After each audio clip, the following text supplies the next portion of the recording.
Welcome back to Soccer Card United. It's time for episode 154 of the greatest soccer card podcast on earth. My name is Jason. That's Enzo. Hi, Enzo. Hello, Jason. How are you today? I'm very well.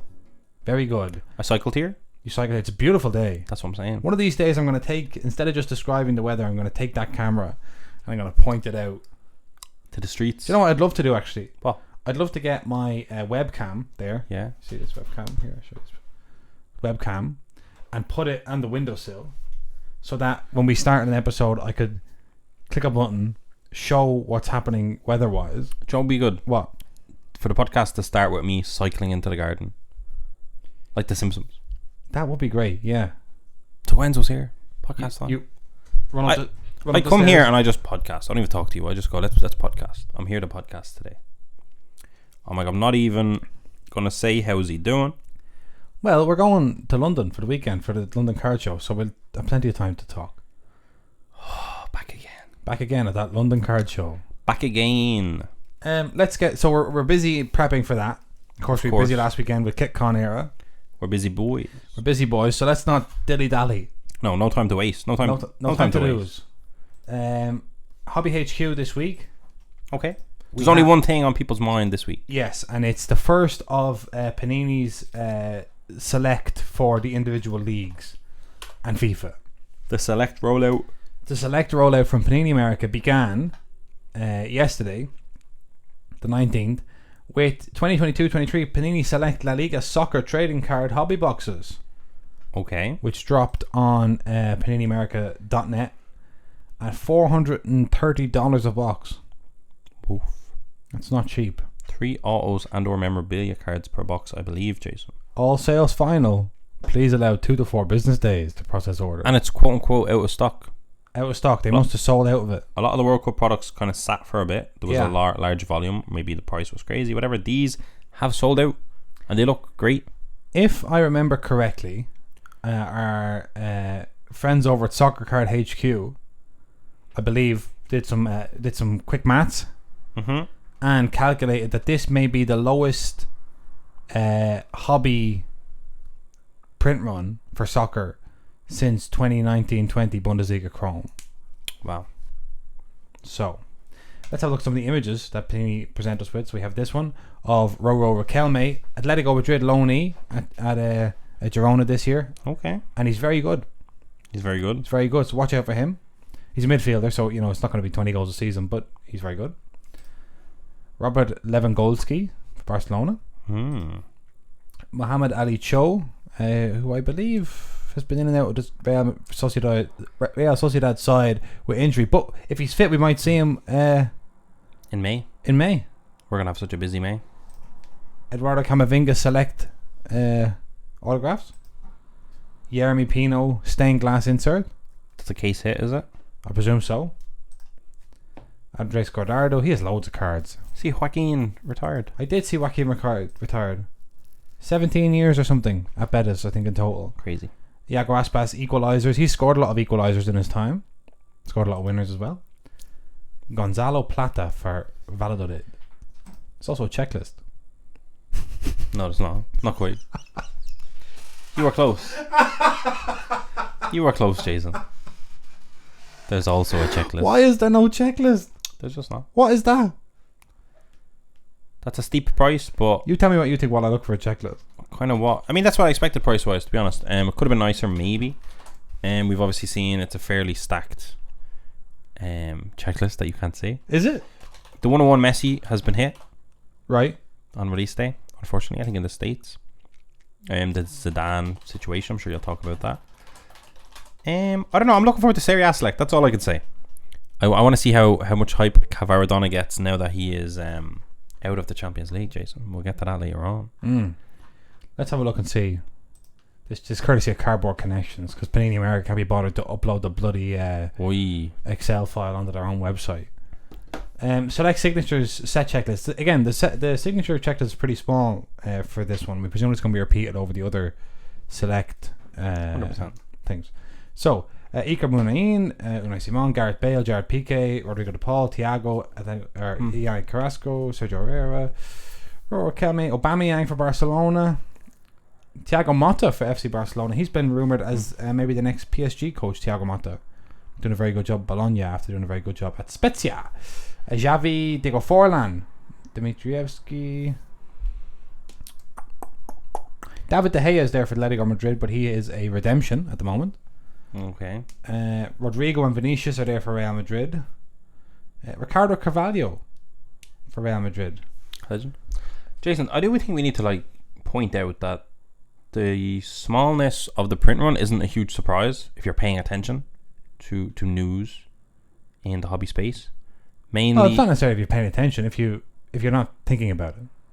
No, but if you if you're not someone that actually listens or reads up on it the whole way through. Yeah, if you're not sitting there wondering what's going on. But that's why you listen to this podcast. So explain. No, that's what I'm getting to. Because this year, and it's not. I wouldn't say it's 100% confirmed, but it's pretty much confirmed that we're getting the select products, and we're not getting mosaic products this year like we did the previous 2 years, and we're not getting chronicles. And it seems that the reason for that is that those print runs are obviously bigger print runs, and the reason that we've moved to select and we've moved away from those is because the printing capacity of Panini has reduced. So they obviously made an internal decision that we can't print as much as we used to, because I believe Fanatics purchased the company that was doing printing for both Topps and Panini to essentially be right, you have your licenses, but we're going to reduce your production. So they had to make the strategic move to go, right, let's go for a lower print run, higher price product versus good price, high print run, because they were limited in print run. So I believe all of the select products and potentially all of the Panini products period this year could be a really good buy, because I think that they could be all really super short print, not because Panini are trying to be nice, but because Panini hands are tied. And I also think, Jason, this is my conspiracy theory cap on, I think that's why we're seeing Haaland autos everywhere. When you open a case of Prism, you're getting Haaland, you're getting Haaland autos galore. It's not because Panini shit the bed and just put millions of Haaland autos out there. I think it's because they got a lot of Haaland autos and they don't have a huge print run, and they decided to just make it, we can't use them, why not put them all here? That's what I think might have happened. So my anticipation is that these select products could be, I think they're all going to kind of do really well. I think they'll all be priced high, but I also think in terms of supply demand, the supply is not crazy, and I think that's the reason. I think it's more so, it's not a strategic decision by Panini. I think it's kind of one that was forced. It's a tactical decision as opposed to a strategic decision. Yeah. They didn't reintroduce this as a growth thing, now we're going to select. That would only make sense if Mosaic was also here, but Mosaic's been scrapped. This has been we can only print so much, let's do this. They're reacting, and they reacted in a good way, because it's an amazing setup to have select come in. But I do think that's the reasoning. That's my hobby know-how. That's your hobby know-how? My hobby know-how. I always wondered what was your hobby know-how. That's it, Jason. I pay attention. I think that's what's been going on. Great. So again, I think it could make some of these products really cool as a long-term hold. Again, that didn't surprise me to say that it has the lowest soccer hobby print run since 1920 Bundesliga. Yeah. I was just looking at the checklist while you were talking. Sorry. In the stained glass checklist, there's a lot of... There's Barcelona, Real Madrid, Almeria, Athletic Club, Atletico Madrid, and then Valencia and Villarreal. But I'm just looking at this and I'm just looking for some Atletico Madrid break spots, because there's a great... it's not a great range of players in this checklist. Yeah. And so for me as an Atletico fan, in the stained glass checklist, there's Morata, Griezmann, Oblak, Jimenez, and Marcos Llorente. So that's 5 of the 30 players in stained glass. Okay. So a case break would be a reasonable thing to enter. Move, yeah. And of course the big news was this is the first time we're seeing Zinedine Zidane autographs. Now we had heard that the rumor was that he had started signing. Yeah. And the assumption was that meant he was going to be in Topps Champions League products or UEFA club competitions products. But then Panini came out of nowhere and stuck him in a lot of Real Madrid cards. Select. And they're appearing now on eBay. Okay, they're on the bay. I'll show you here. Oh, that's the wrong one. But there's a little... I'm sure you've seen this. If you haven't seen this, you're in for a real treat. But there's a little problem.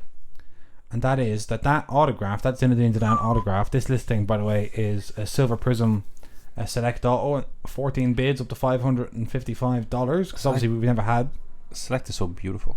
It's a great design. We've never had Zizou autographs before. So you can see that autograph, right? But then if you look at this is a postcard with an authentic autograph of Zinedine Zidane, and you'll see that big loop. That big loop-de-loop is on top of the line, and here it's on the bottom of the line. You're telling me they put it upside down, Jason? Not only can they not embed an Excel document into a web page, they can't cross-reference their autographs put them the right way up either. On like one of their biggest coups. Yeah. Not great. So you've absolutely dunked on Topps there by getting them, by scooping them on the Zidane autos, and then you've not been able to do a Google search. They're in goal. They've come out way off the line. They've messed it up completely. They've gone hands first, so they can't touch you and they can't touch the ball because they get sent off. So you go around them. You now have an open goal and you sky it into the stands. Not good. Not good. That's not awful. Good at all. That's weird because we've never how does that impact the value? Yeah, poorly. It makes it go down. Makes it go down. At least it should. Because somebody said, well, if you give him a sheet of autographs, and he signs them, if he's signing them the wrong way around, but I just turned the stick around. This would be my thing. Yeah, that's what I would. But surely that, I don't know what's happened. I don't know. They must be busy. They must be run off their feet in there. Because to not check that. Yeah. It's a bit. I mean, I just don't understand how you don't check it all. Like, how do you not? How does that happen? Yeah. Don't know. But in fairness, we've seen that same issue with the Ronaldo autographs. Similar issue in the Topps product, Topps Deco. The Ronaldo Nazario autographs, where the Cristiano Ronaldo autographs used on his image. Someone seen Ronaldo and just started putting autos on, but like. So someone saw. Obviously, the first person to do it did it wrong, and then every person after that. Unless just one person did it. Unless it's just one person doing all the Zidane autographs. I don't really know. Yeah. Or is it a machine? Surely a machine. I don't know. I don't know either. I don't know, Jason. Not great though. I'm sure it's a headache internally. But like, if you think about it from like a company point of view, right? Yeah. These companies are just employing people. They're not necessarily employing big soccer degens. No, and by the way, I'm not blaming the workers. You're blaming the systems in place. Completely. The quality control. Blaming the management for not spending the money. You're blaming the management. Yeah, of course. I would never blame the workers. But I'm just saying I can see how it could happen. Absolutely. Although it's not great. Absolutely. Just having a look at some of the other autographs available here. An interesting collection. There's a Hristo Stoichkov autos for FC Barcelona. Any big Bulgarian collectors out there? That's the man. That's the man to get. It's a big player. That's pretty cool. Pretty cool. Pablo Aymar's in there for Valencia. He was one of the assistants for little Pablo Aymar. Little Pablo Aymar. He was there at the World Cup. Very significant player for Messi, I believe. Yeah, Messi's idol. Listen. So it's pretty good. Pretty good. Pretty good. So that's La Liga Select. Well, I have a look at some of the sales just initially on eBay, just to get some idea of what's happening. The release day madness. Yeah. See what that's like. I'll tell you what that's like now. Let's have a look at some sales. That's Tony Kroos. A Tony Kroos auto out of this, in a Real Madrid kit, I think I'd actually love. So they're selling here on eBay for the Panini price, or a bit below.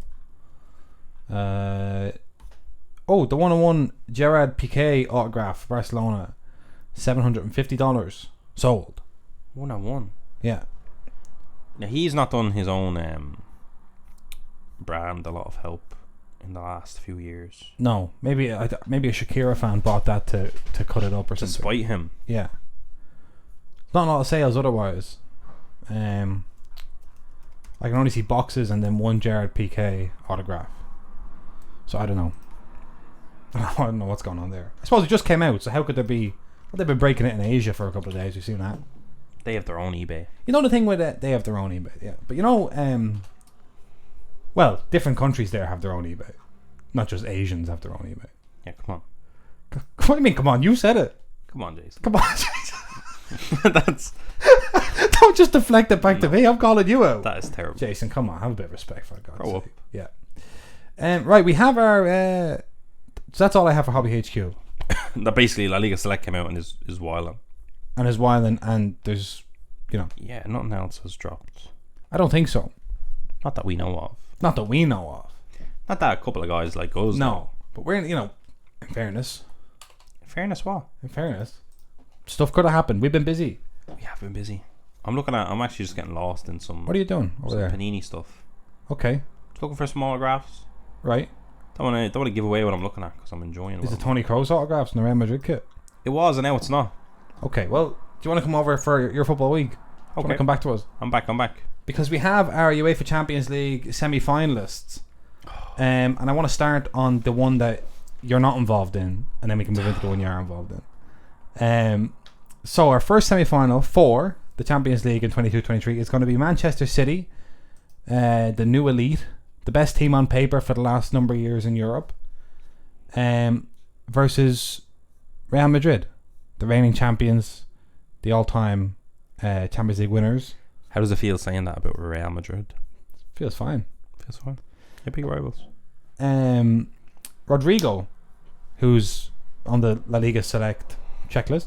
Yeah. With a signature. He scored 2 goals at Stamford Bridge. At the bridge, under the lights. Under the lights at the bridge. I've seen a man do that before called Dele Alli.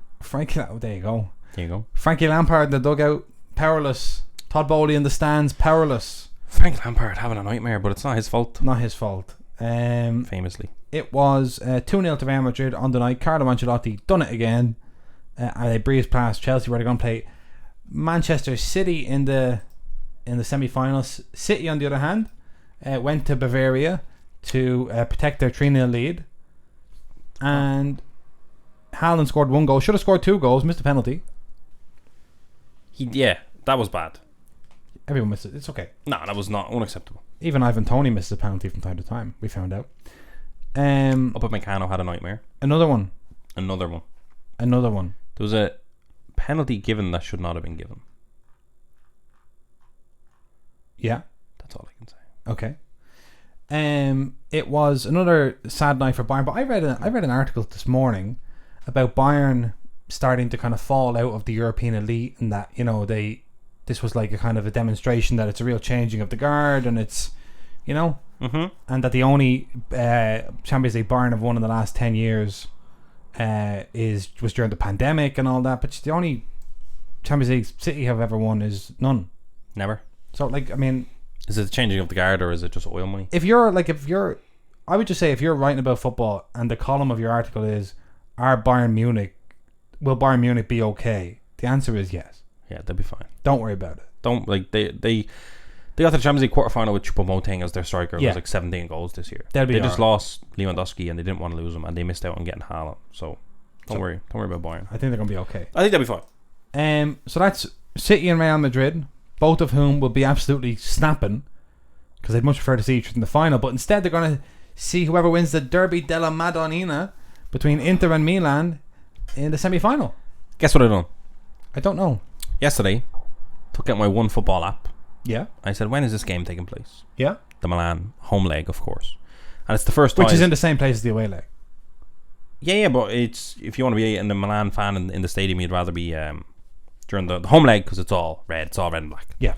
Otherwise you'd be outnumbered. Yeah, it'd be terrible. So it's saying it was 9th, Tuesday the 9th, and I booked flights, Jason. Don't have tickets, booked flights. Yeah. Leaving Tuesday morning, coming back Wednesday morning. Lovely. And then I wake up today, and I had sent my friend Faye. I said, hey, I got to find me tickets. Yeah. And he said, Enzo, the game's on the 10th. He said, UEFA just confirmed that. I went, what do you mean? What does that even mean? Yeah. So I had to go check, and they'd moved from the Tuesday to the 10th. I went back to my app. My app had updated. I said, thanks very much. But only cost me €16 to change the flights, which is very rare. A rare W, because normally it's like 45 just to change anything. Yeah. So that was big. I don't have tickets yet, but I'm confident that I will have tickets to the first leg before the tie is dead, after we win 4-0. To see Rafael Leao. I mean, I don't have tickets, but I might. But I want to be in the city. Very good. That's a little. Well, I think you absolutely should be. I'm excited. Were you pleased with Milan's performance against Napoli the other night? Yeah, I think Calabria had an unbelievable right back performance. I think not losing to them after playing them 3 times is amazing. Yeah.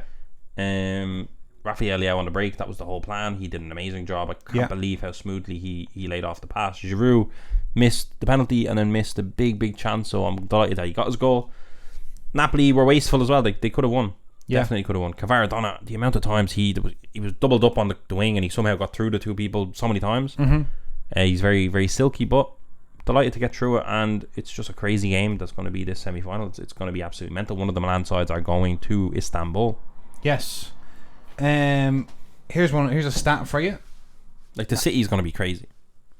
Last time either of Inter or AC Milan played in a UEFA Champions League semi-final, they both reached the final. So for each 2007, 2010. 2007, 2010, last time either of them were in a semi-final, but that obviously cannot be true this time. Wow, the stats you're pulling out. So these Twitter journalists are doing a great job. I mean, yeah. You know, I'd like to think we'll beat them, but I've seen them beat us many a time as well. So it's... Yeah, but it's an eternal rivalry, isn't it? Yeah, you know, it's going to be mad. I watched Inter over 2 legs. Yeah. Again, because I knew you'd be watching Milan, so I thought... Cover everything. Good man. And last night they drew 3-3 with Benfica after beating them in Lisbon, and 2-0 in the first leg. And Inter are looking much better in the Champions League than they do in Serie A at the minute. Yeah. I think Simone Inzaghi's under a lot of pressure. A lot of the players are under a lot of pressure, and the likes of Nico Barella he's been brilliant he's scored in both legs, and last night his goal was lovely. He's just ran past about 6 fellas. But I think Inzaghi in the dugout and a lot of players are under a lot of pressure from the fans and from the media, and are being written off as a bunch of bottlers. And I think at the moment this suits that suits this Inter team. And I think going in against Milan, where everyone will be favouring AC Milan for this, it's gonna be crazy. That's where they would like to be. I don't want to get shushed. Yeah, I mean, you're in absolute big danger of being shushed here. Now, can I actually say just, and we'll get back to this real quick. Haaland shushed the Bayern crowd and didn't get a yellow card, and he was going mad. He was saying something. Yeah. It's mad. It's interesting how these things sometimes shake out. How they fall. Some people get yellow, some don't. But no, it's going to be an absolute crazy game. I do think, like, one thing with Milan this year, I feel like we don't have a lot of strength and depth. Yeah. Do you know? I think Giroud can't do too much. He can't really play 90 minutes necessarily. We need to play a very specific type of football to get him in the game. And then beyond that, we're kind of pulling at strings. But Rafael Leao unplayable. I think it suits us a lot better to be against a team that dominates the ball. So like Inter isn't necessarily, like, I don't know what way that game is going to go. But like if we got to the final and we were against a Real Madrid, to be honest, I think Real Madrid are just so professional. It's just like terrifying how just to them it's as easy as eating their breakfast playing. They don't lose finals. No. That's their whole thing. But like I think we need to come up against someone that'll dominate the ball.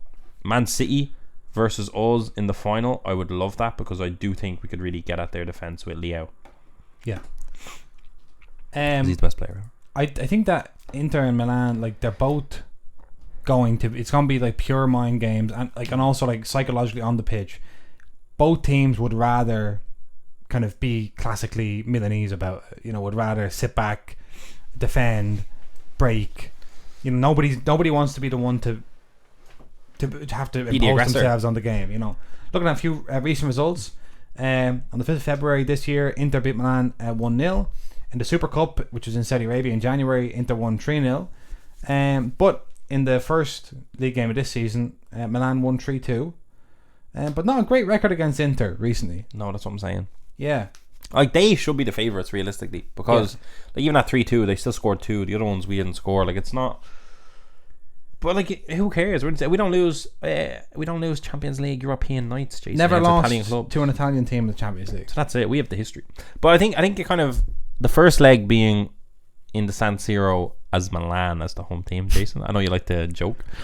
Well, I just want to make sure that all of our listeners know that they play in the same stadium. Both games happen in the same stadium. The city is going to be crazy for a few weeks. Yeah. It's going to be mental. Okay. But because the home leg, us being the home team in the first game, we're going to have to kind of be the aggressor. You can't just be the home team and sit back. So I think the tie is set up like that. And then obviously if we are the aggressor and get caught on the break, then Inter get to go into the second game. They don't have to be the aggressor. They have that difference. They can manage it. It's going to be crazy. But obviously it's unbelievable. I don't think Inter or Milan fans at the start of this season would have imagined that we'd be in the Champions League semi-final with a fairly decent chance of getting into a final, because we're not against Real Madrid, we're not against Man City in the semis, we're against another Italian team that we know well, that we've played in the league. Both of us not having a great season in the league. So yeah, I couldn't ask for more, man. The Champions League final in Istanbul. Jason booked the tickets. Great. Let's go. And then just to finish off, because Erling Haaland obviously has had a great run in the Champions League so far, and obviously in the Premier League as well. He's a scary man. 48 goals this season or something in all competition. Just a bit of news on him. So there was a headline here: Manchester City are preparing to offer Erling Haaland a new contract, and they've taken away his £150 million release clause. So just very briefly, Manchester City are preparing to offer a new contract. He joined from Borussia Dortmund last summer for the relatively low transfer fee of £51 million. Blah blah blah blah blah.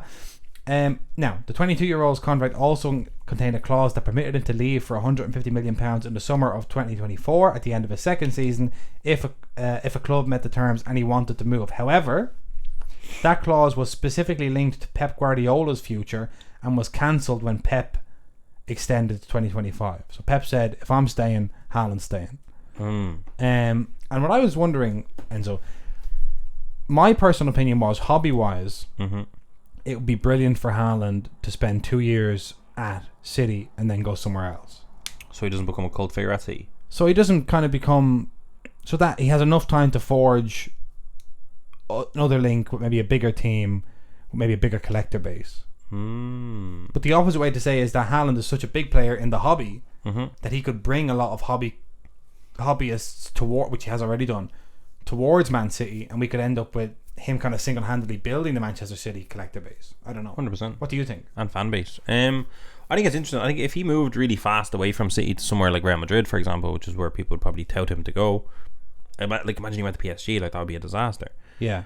I think it kind of, once again, more propaganda for you, Jason. I think it just continues to elevate the Salzburg cards. Because now it's like he's been loads of places and you have to go, right, but where was he first? Yeah. Do you know, whereas if it's like now at the minute, I think his City autos are doing kind of well. I know there's a lot of them, so it's kind of hard to keep a price really high. But I think like people are kind of preferencing maybe some City cards over Dortmund cards because of his achievements with City. Yeah. And obviously if you're a City fan or if you're a City collector, it's like, oh cool, he's in a City kit, he's doing it right now. It's that thing that we kind of said about Dortmund. It's like when he leaves Dortmund that he's going to matter as much, because at the minute it's like he's doing it now. You're like, Haaland, Dortmund, yellow kit makes sense. Yeah.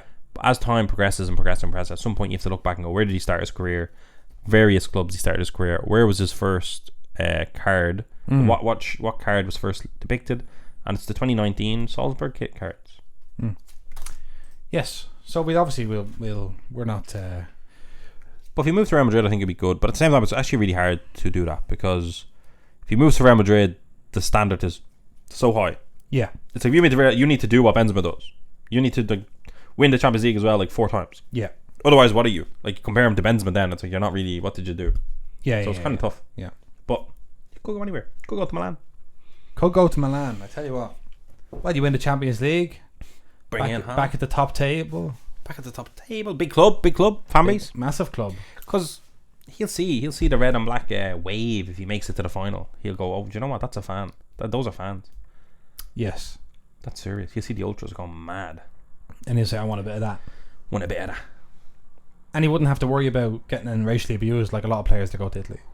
No, why would you have to worry about that? Exactly. And then, by the way, Chelsea fans. Let me tell you. And Chelsea fans. So don't you be starting. Just saying. Right. Well, that's it. We'll see you in London for the card show. And we're going to have some of this. If you're fast, because you don't have a lot of it. If you're a Chelsea fan, find our table. Have some Chelsea team sets come in the door today. Okay. Mason Mount on the front. Brilliant. See you, James. See you, Enzo.